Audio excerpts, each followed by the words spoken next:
അന്നനാളത്തിലെ ക്യാൻസറിനെ പറ്റി ഡോക്ടർ സംസാരിച്ച് കേട്ടിട്ടുണ്ട്. അതൊരു തൊണ്ടവേദനയായിട്ടൊക്കെയാണോ അനുഭവം? അന്നനാളം വളരെ വ്യാപ്തി കുറഞ്ഞ ഒരു നാളമാണ്. അന്നനാളത്തിൻ്റെ പ്രത്യേകത എന്ന് പറഞ്ഞാൽ നമ്മുടെ ഈ വായിന്ന് താഴെ ഫാരിങ്സ് എന്ന് പറയുന്ന നാക്ക് ചെന്ന് നിൽക്കുന്ന സ്ഥലത്ത് ഫാരിങ്സ് എന്ന് പറയും. ഫാരിങ്സ് തുടങ്ങി ആമാശയം വരെ എത്തി നിൽക്കുന്ന ഒരു സാധനം നെഞ്ചിൻ കൂട്ടിനകത്താണ് കൂടുതൽ ഭാഗം നിൽക്കുന്നത്. കഴുത്തിലുണ്ട്, നെഞ്ചിൻ കൂട്ടിലുണ്ട്, വയറിൻ്റെ ചെറിയൊരു ഭാഗത്ത് ഉണ്ട്. അപ്പോൾ അതിൻ്റെ വളരെ ചെറിയ, നമുക്ക് പടങ്ങളിൽ കണ്ടിട്ടുണ്ട്, ചെറിയ വ്യാപ്തിയുള്ളൂ. വ്യാപ്തി ചെറുതായതുകൊണ്ട് തന്നെ അതിൻ്റെ സിംറ്റംസ് ഏർലി പ്രത്യക്ഷപ്പെടും. ഇപ്പോൾ ഗ്രോത്ത് ഉണ്ടാവുകയാണെങ്കിൽ ആദ്യം ഒരു ഇറക്കം, എന്തോ ഒരു തടസ്സമുള്ളതായിട്ട് എവിടെയോ ഒന്ന് പിടുത്തം പിടിക്കുന്ന കണക്ക് തോന്നും.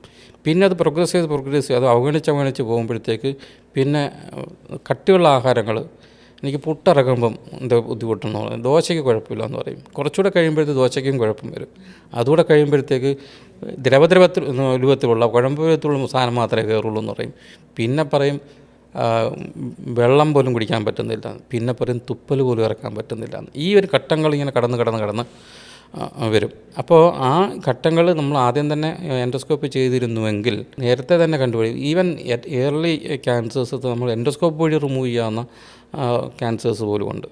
അപ്പോൾ അത് നേരത്തെ തന്നെ കണ്ടുപിടിക്കുമായിരുന്നെങ്കിൽ അങ്ങനെ ക്യാൻസേഴ്സ് റിമൂവ് ചെയ്യാമായിരുന്നു.